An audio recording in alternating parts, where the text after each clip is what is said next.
Mercy Me is coming to Pittsburgh. The Together Again tour with Mercy Me, Crowder, and special guest Andrew Ripp. Thursday, October 5th. Bring your family and friends to the PPG Paints Arena in Pittsburgh for Mercy Me, Crowder, and Andrew Ripp live in concert. 3 multiple award-winning artists on one stage for one night. Let your spirit soar, your heart sing, and your faith ignite. Mark your calendars for Thursday, October 5th. Get your tickets now at mercyme.org.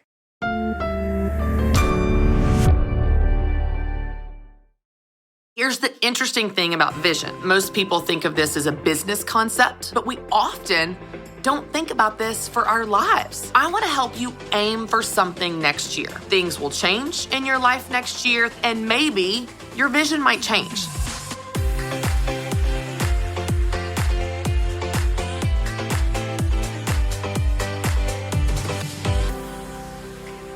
Hey everyone, and welcome to the Christy Wright Show, where faith meets personal development so you can have a bigger faith and a better life.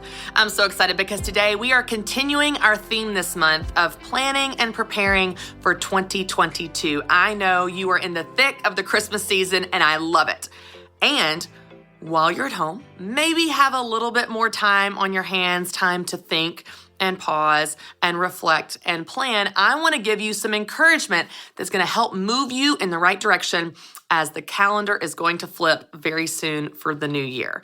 Now, if you remember from last week, we talked all about reflecting, and I walked you through how to reflect on what was, in this case, 2021, in order to prepare and plan and do something different for what you're going to do next. Now, today is a continuation of this conversation, and today we're talking all about vision, casting a vision for 2022. Now, here's the interesting thing about vision. I think that most people think of this as a business concept, like, oh, you need a vision for your business and where you want to be, but we often don't think about this for our lives. I love how Zig Ziglar said, if you aim for nothing, you'll hit it every time. And so I want to help you aim for something next year. Now, of course, things will change in your life next year. Things will come up that you didn't plan on. And maybe, actually likely, your vision might change. That's okay. But we want to start somewhere. And so I want to walk you through how to begin to understand this concept of casting a vision for your new year. And then again, we will talk tactically about how to do it. How do you figure out what you want to do and what you should be focusing on next year? We're going to walk through specific things you can do to get clarity there. But first, let's just think about what types of vision we might have, or what sources of inspiration could help us craft our vision. As we think about next year, maybe 12 months from now feels super overwhelming to you. Like, I don't know what I want to do next year. I can't even think about how to get through this day. I hear you. That's why I want to break it down into really simple areas that might inspire you to come up with your own vision. These 3 areas are this: a person, a place, or a thing. Now let's break this down on how this might inspire you to craft your vision for next year. First, a person. Maybe there's someone in your life that you have seen that is close to you or even at a distance, and you think, I want to be like them. I want to have a marriage like that. I want to be that type of mom. I want to be that type of business owner. I want to be that type of runner. I want to have that type of balance in my life. When you see someone living out the things you want to live out, you begin to have this vision for that, not only that it's possible, but how you can do it. Let me give you an example, and this is silly, but it's from my childhood. So when I was little, my mom was really, really close with her sisters, and she still is, but when I was little, I spent a lot of time with them. She has 4 sisters, but there was one of her sisters that we spent a lot of time with on her farm. She still lives on this farm up in West Nashville. But one of the things that was so cool about this aunt is that I got to see her live out what I realized at the age of 6 and 7, I wanted to be. She was so independent. She was so confident. She had this beautiful farm and all this acreage. She had horses and chickens and pigs. And she just had this amazing, independent, awesome country life. She drove a giant white SUV. It was a huge white Suburban, and she had a dog named Tucker that was a Rottweiler, and that dog was her companion dog. He went everywhere with her, and you better not cross her because Tucker was going to protect her. I remember watching this being lived out in front of me, and I remember thinking, y'all, from elementary school, I want to be like that.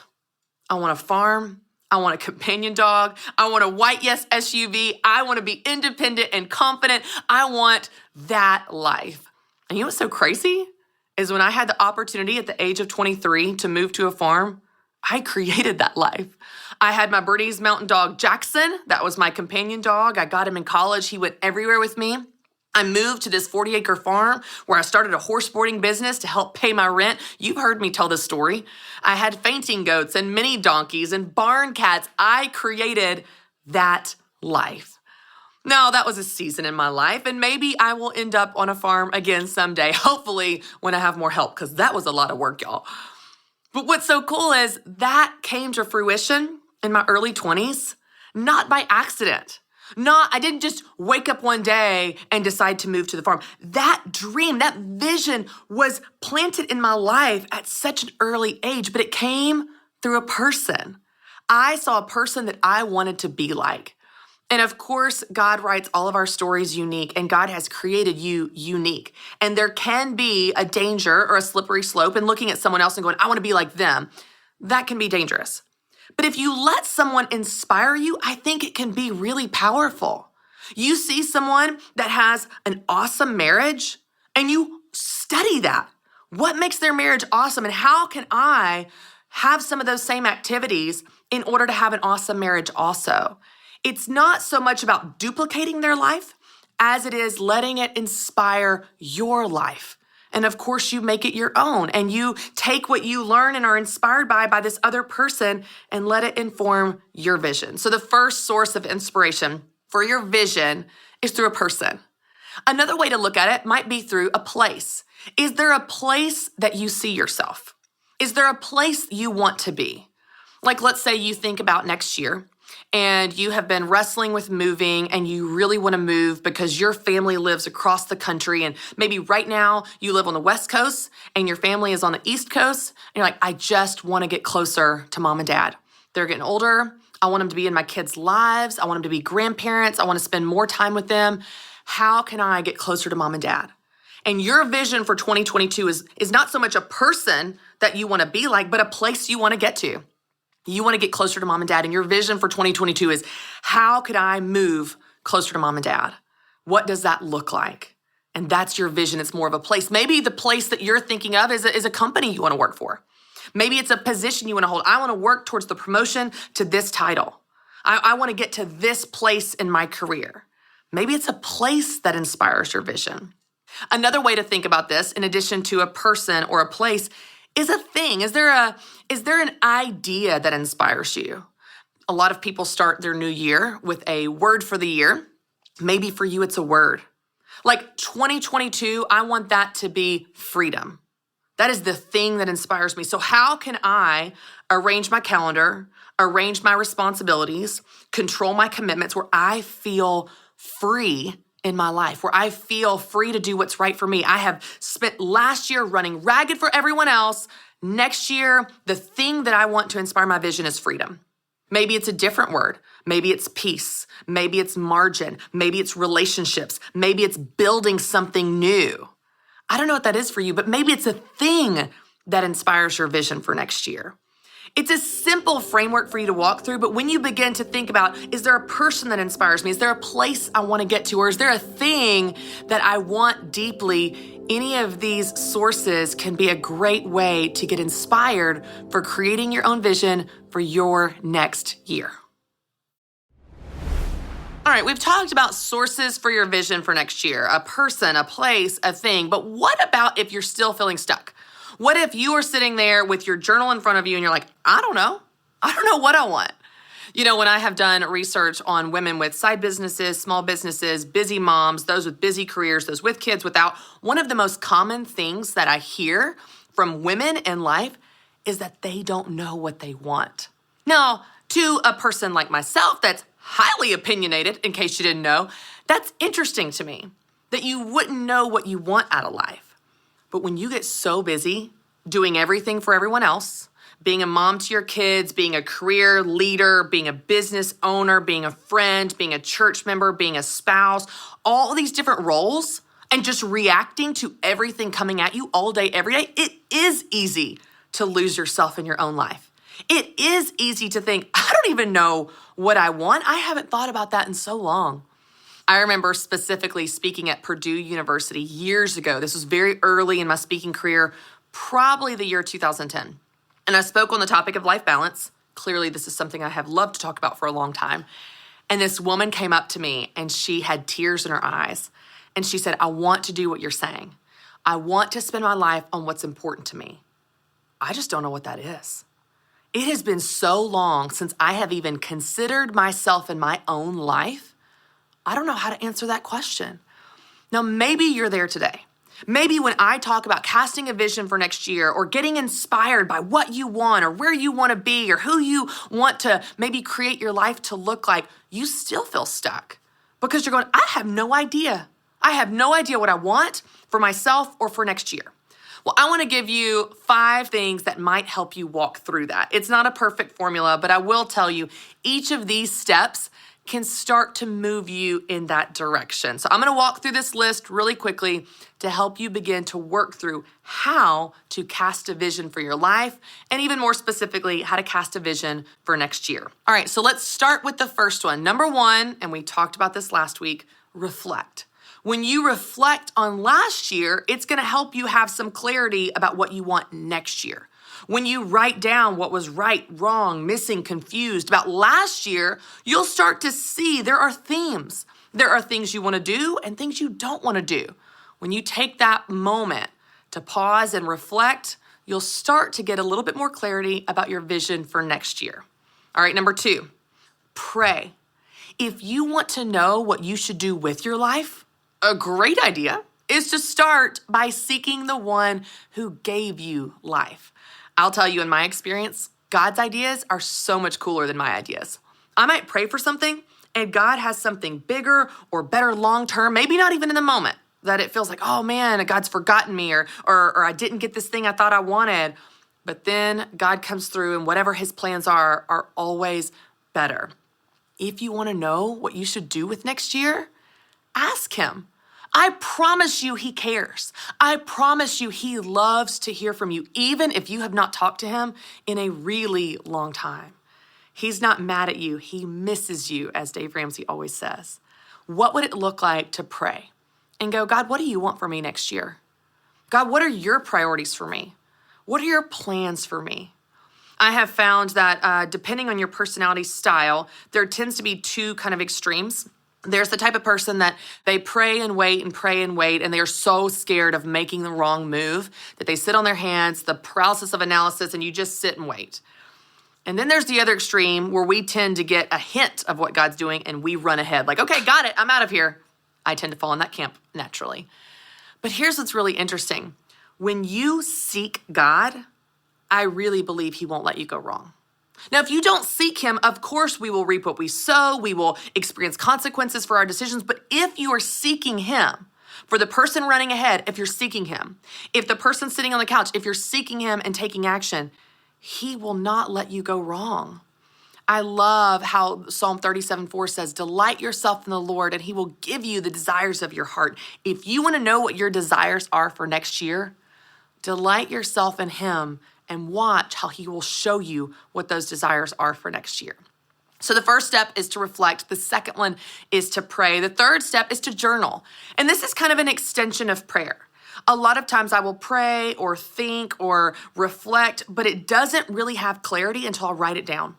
Often when I will take the time to journal, even with no specific agenda, like I have to journal, 5 pages, nothing like that, but just begin to write.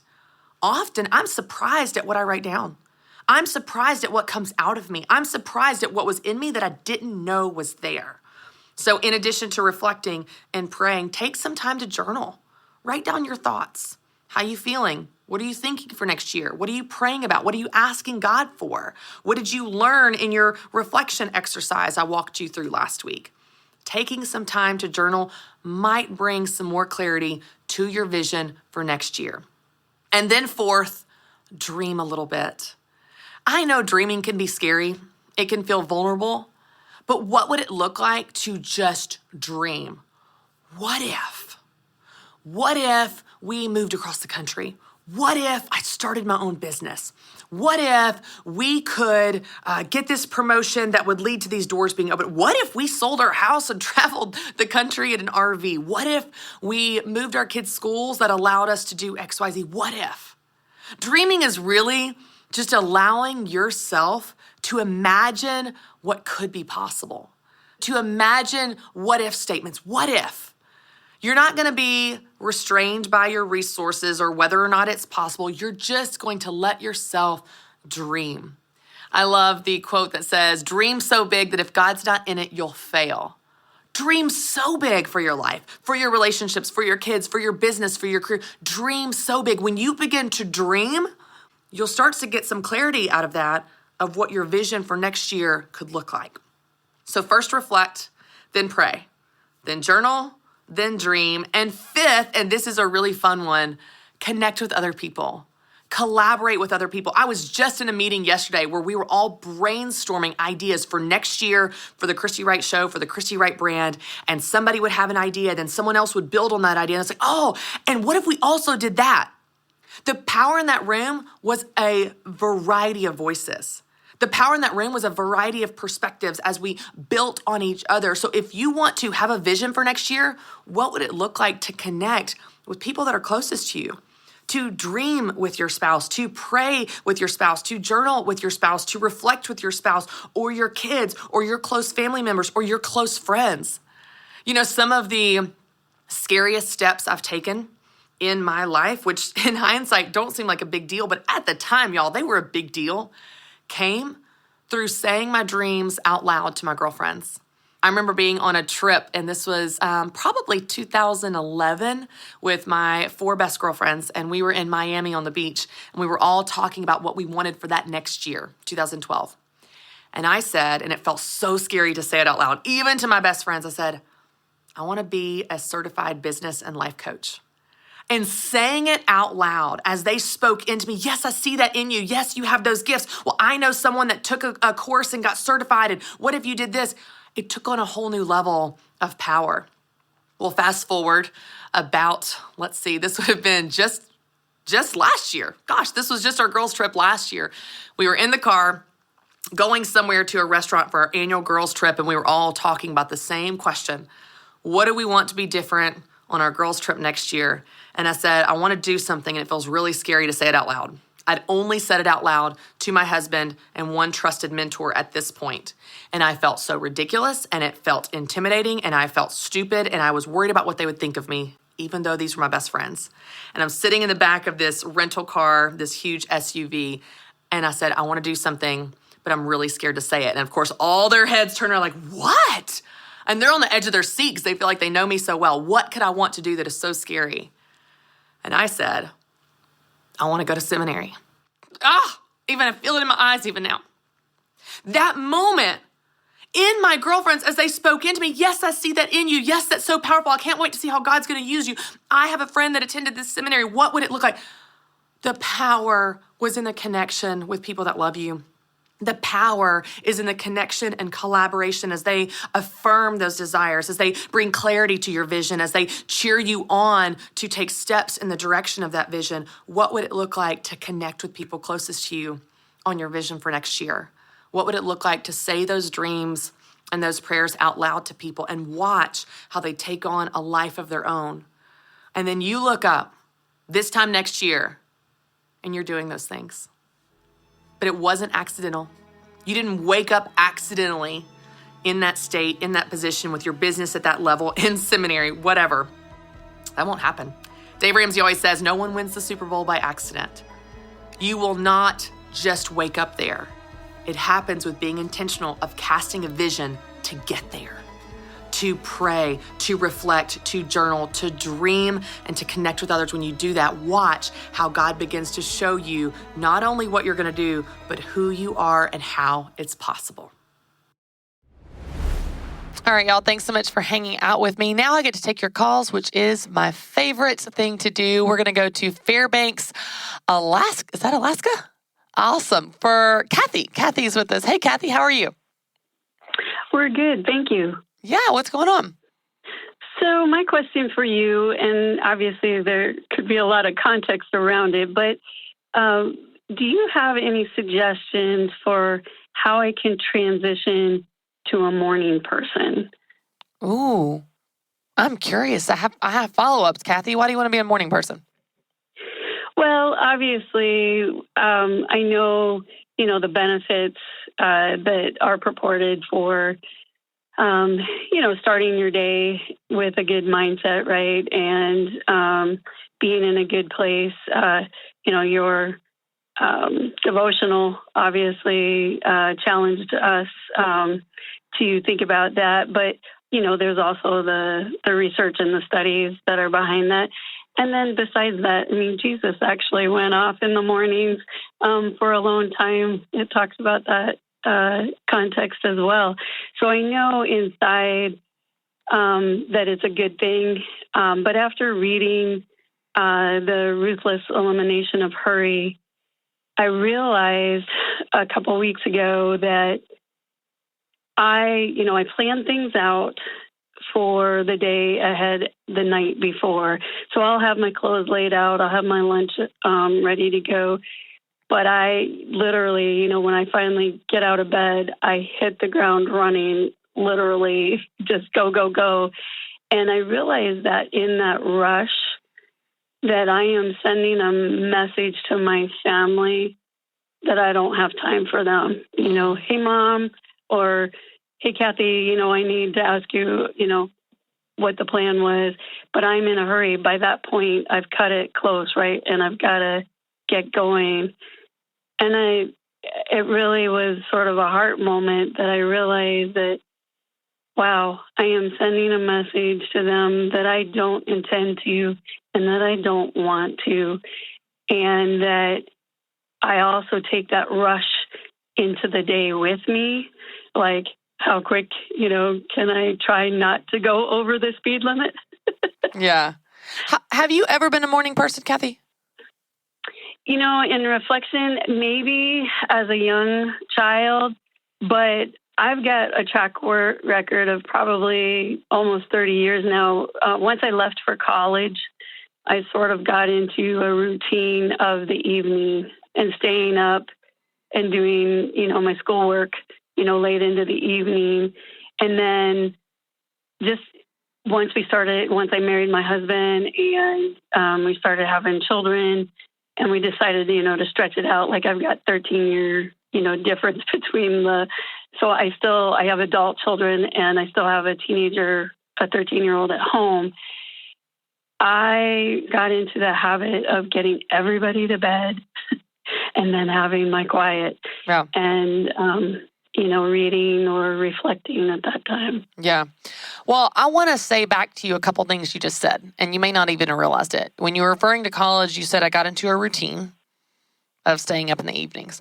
And then just now you said I got in the habit of putting my kids to bed and relishing this time.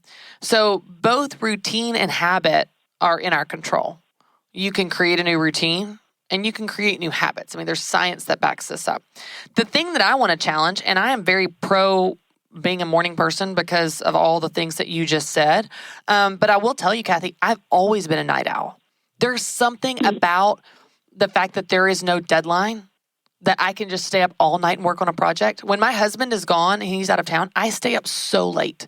I will take on projects and I enjoy it. So I don't think that makes you a bad person. I think that that's just something you enjoy and that's okay. That's not something you need to be ashamed of. But to your point, I have created new habits and new routines because it serves me better in this season of life. Right now, by the end of the day, I am so exhausted. I couldn't do anything productive or think clearly or journal or read or anything you just described at the end of the day. At the end of the day, I want to crash because I have 3 little kids under age 6 and I work all day. So for me, it actually serves me better to wake up earlier, have some moments to myself, go about my day, and then go to bed a little bit earlier. But that's what's right for me. So here's what I'll say, Kathy. I think if you want to be a morning person because you want to, not because you feel like you should, then you can. You can create a new routine. You can create new habits. You can set your alarm. You can begin to feel what it feels like to wake up early and and I would say have a plan for that time. Don't just wake up early for the sake of waking up. Say, okay, I'm going to wake up. I'm going to make my coffee. I'm going to sit on my deck. Like I actually have a routine. I will sit on my deck, drink my coffee, do my Bible study, journal a little bit, and plan my day. That is my 15 to 20 minute morning routine. But I started by setting an alarm and having a plan for that time. So if you want to do it, you can do it. But if you don't want to do it, Kathy, you're not going to do it. If you don't want to be a morning person, I don't care what Jesus did. You're not going to do it. If you don't want to be a morning person, it doesn't matter what all the science says. You're not going to do it. People are just not going to do things they don't want to do for the most part. So if you want to do it, yeah, you can create new habits. You can create new routines. You can get new rhythms. You can do that. But if you don't want to, you're probably not going to. And the good news is you don't have to. Jesus did a lot of things that we don't do. He spit on people's eyes and they thanked him for it. That would be super weird if we did that. So just know, it's a good guideline. You don't have to. Nothing said you're a better Christian because you wake up at 5 a.m. There's people that love Jesus at 10 p.m. Turns out he's here 24 hours a day. You can access him anytime. So hope that just sets you free. If you're going to be a morning person, sure. You can create new habits, create new routines. And if you don't. Either way, you're doing okay. Thanks for calling, Kathy. I enjoyed talking to you, and I hope that helps whatever you decide to do with your time. Y'all know I love to help you take back your time and do what's right for you. Thanks so much for joining me. You can tune in next week for another new episode of The Christy Wright Show. And as always, for more encouragement on becoming the person you want to be, you can visit ChristyWright.com.